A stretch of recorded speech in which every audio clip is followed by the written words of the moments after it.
Okay. Acha, so this is Jan 18, question number 13.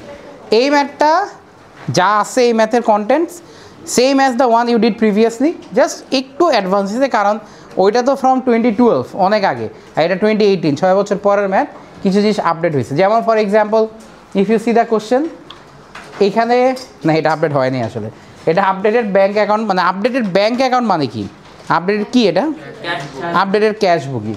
আর পরের পার্টে গিয়ে দেখো বিতে যে বলছে ব্যাঙ্ক রিকনসিলিয়েশন স্টেটমেন্ট, আমরা এইভাবেই সব আইটেম বুঝে নিব। আচ্ছা সো উপরে যাই একদম টপে যাই, টপে গিয়ে আমরা ব্যালেন্সগুলো খুঁজি। আসো শুরু করবো কীভাবে। এবার বলছে at the close of business on 30 September 2017, এটা কি লাস্ট ডেট না? তাহলে বিডিগুলো কোন ডেটে হবে বলো তো? 1 অক্টোবর 2017। আবার 18 লিখে দিও না, তোমরা কিন্তু একটা জিনিস ভুল শিখছো। তোমাদের যে বলছে এটা ভুল বলছে যে বিডি হচ্ছে পরের বছরের ফার্স্ট দিন, পরের বছরের না, পরের অ্যাকাউন্টিং পিরিয়ডের ফার্স্ট দিন, ঠিক আছে? এটা খেয়াল রেখো। আচ্ছা Finbar showed a balance of 2314.73 debit, এটা কিসের ব্যালেন্স? ক্যাশ বুক না ব্যাঙ্ক স্টেটমেন্ট? এটা হচ্ছে ক্যাশ বুকের ব্যালেন্স। একটু পাশে লিখে রাখো, পাশে ক্যাশ বুক লিখে রাখো। হইতে পারে ডেসিমাল, পয়সা হিসাব হয়েছে। সো এটা হচ্ছে ক্যাশ বুক, আমি আন্ডারলাইন করলাম। আমি একটা কাজ করি, ক্যাশ বুক হলে আন্ডারলাইন করি আর ব্যাঙ্ক স্টেটমেন্ট হলে হাইলাইট করি, তাহলে তুমি বুঝতে পারবা। On the same date he received a bank statement that showed a balance of 2795.73 কি ক্রেডিট। আচ্ছা এখন একটা কথা বলি, আমাদের ডেবিট হওয়া মানে ব্যাংকের কি বলো তো?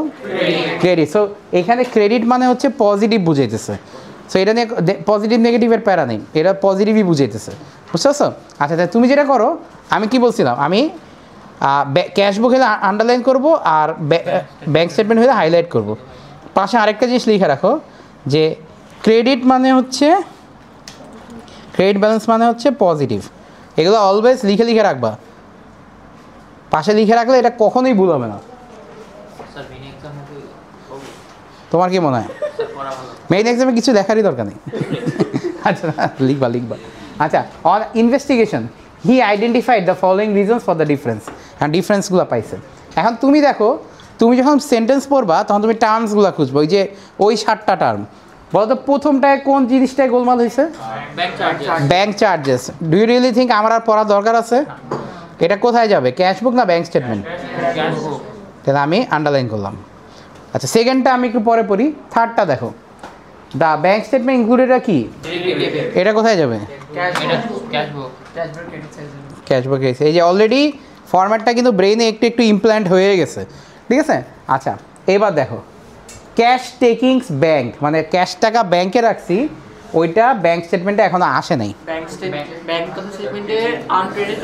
হ্যাঁ আমি ক্যাশ টেকিংস ব্যাঙ্ক মানে কি, ক্যাশ টাকা নিয়ে আমি ব্যাংকে রাখছি বাট ব্যাংক জানেই না।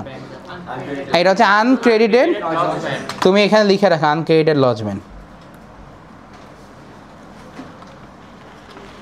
আনক্রেডিটেড তুমি লিখবা না পারবা?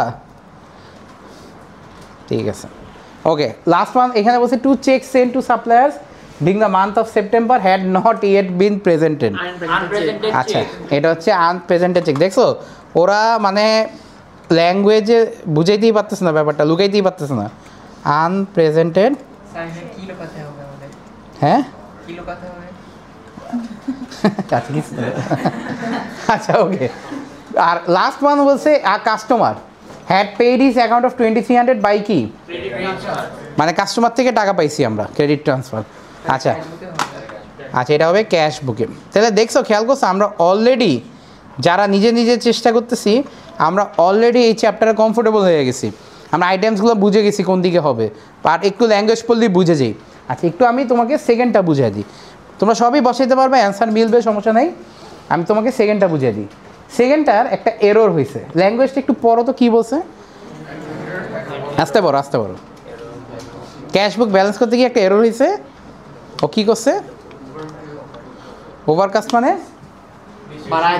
বেশি লিখছে। কোন দিকে বেশি লিখছে? ক্যাশ বুকের ডেবিট সাইডে বেশি লিখে ফেলছে। কত? 160। এখন লজিকটা কি, আমরা তো এগুলোতে অ্যাকাউন্ট, রাইট? অ্যাকাউন্টে যদি বেশি লিখে ফেলে আমরা অ্যাকাউন্টে কি মাইনাস করা যায়? অ্যাকাউন্টে তো ব্র্যাকেট দিয়ে মাইনাস করা, ইনকাম স্টেটমেন্টের মতো না, অ্যাকাউন্টে তো আমি ব্র্যাকেট দিয়ে মাইনাস করতে পারি না। এই জন্য আমরা এটাকে কাউন্টার করার জন্য কী করতে পারি, রাইট, ডেবিট সাইড যেহেতু বেশি লিখেই ফেলছি, তাই এটাকে ক্যান্সেল আউট করতে গেলে আমরা কী করতে পারি, ক্রেডিট সাইডে 160 একটা আইটেম লিখে দিই, তাহলে কী হবে, দুইটা ক্যান্সেল আউট হবে। সো তোমাকে একটা জিনিস দেখাই দিই, তুমি এই ম্যাটটা তো তোমার মতো করবাই, এই ম্যাটটা তুমি তোমার মতো সব বসাবা, ঠিক আছে?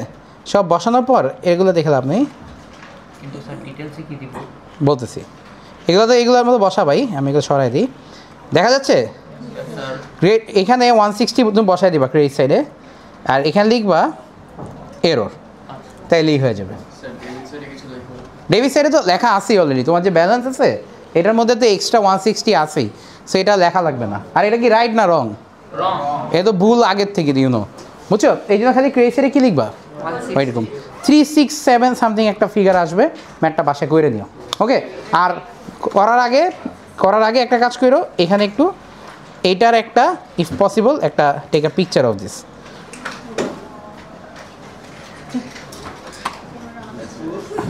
আর কয় কলমে করবা? 2 কলমে করবা, কারণ আনপ্রেজেন্টেড চেক 2টা আছে, কিন্তু এখানে 2টা আছে।